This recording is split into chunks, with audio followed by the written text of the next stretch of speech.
Let me introduce myself doctor Harinath, senior orthopaedic surgeon. ఈ పాదాల నొప్పి గురించి నేను కొంచెం రీసెర్చ్ చేస్తున్నప్పుడు కొన్ని ఇంట్రెస్టింగ్ ఫ్యాక్ట్స్ అనేవి తెలుసుకున్నాను. అందులో ప్రపంచంలో ఒక సర్వే ప్రకారం 10% ఆఫ్ ది పాపులేషన్ ఈ ప్రాబ్లమ్‌తో సఫర్ అవుతుంది.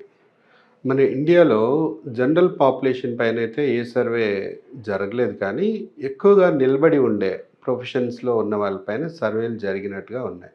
వాటిలో ట్రాఫిక్ పోలీసులు, sales persons in shopping malls కానివ్వండి, సేల్స్ ఎగ్జిక్యూటివ్ కానివ్వండి, హౌస్ కీపర్స్ కానివ్వండి, వీళ్ళపైన జరిగిన సర్వేలో మన భారతదేశంలో కూడా 8-15% ఆఫ్ ది ఈ ప్రొఫెషన్స్ వాళ్ళు ఈ రకమైన ప్లాంటార్ ఫేసైటిస్‌తో బాధపడుతున్నట్టుగా సర్వేలో తేలింది. నడుస్తున్నప్పుడు కాలు నొప్పి వస్తుంది.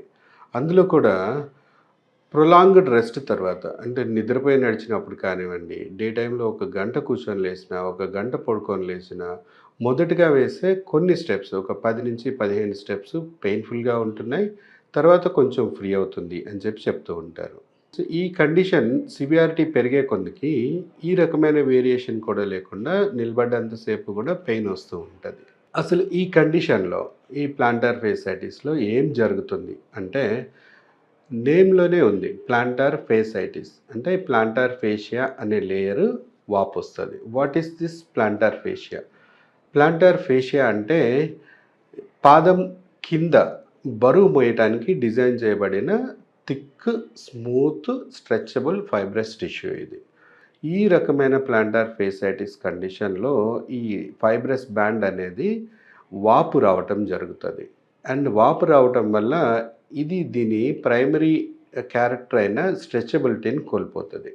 సో, ఇది ఎప్పుడైతే స్ట్రెచబిలిటీని కోల్పోతదో అది కూడా ఎప్పుడు మనం ప్రొలాంగ్డ్ రెస్ట్ తీసుకున్నప్పుడు వాపు అనేది వచ్చేసి చాలామందికి పాదం ఉబ్బినట్టు కూడా నోటీస్ అవుతూ ఉంటది. ఈ స్ట్రెచబిలిటీని కోల్పోయి వాపు రావటం వల్ల పాదం పెట్టగానే నొప్పొస్తది. కొద్దిసేపు ఒక 10 అడుగులేసిన తర్వాత వాపనేది తగ్గి మళ్ళీ స్ట్రెచబిలిటీ కొద్దిగా రికవర్ అవుతది. దాంతోటి కొంచెం ఫ్రీ అవుతుంది. ఇది చాలా క్యారెక్టరిస్టిక్ సింప్టమ్ ఈ కండిషన్‌లో. ఈ ప్లాంటార్ ఫేసైటిస్ ఎందుకు వస్తది అనే దానికి కొన్ని రకమైన రీజన్స్ చెప్పబడ్డాయి. అందులో ఓవర్ యూసేజ్ ఎక్కువసేపు నిలబడటం కానివ్వండి, ఎక్కువసేపు నడవటం కానివ్వండి, అనీవెన్ సర్ఫేసెస్ పైన నడవటము, సరైన చెప్పులు కానీ, ఫుట్‌వేర్ కానీ వాడకపోవటము అండ్ ఓవర్ వెయిట్ ఉండటము. కొన్ని సందర్భాల్లో ఫుట్ మెకానిక్స్ అనేవి కూడా ఫాల్టీగా ఉండటం వల్ల ఈ ప్లాంటార్ ఫేసైటిస్ రావచ్చు. మోస్ట్‌లీ చెప్పుకోవాలి అంటే ఫ్లాట్ ఫుట్. ఈ కండిషన్ డయాగ్నోస్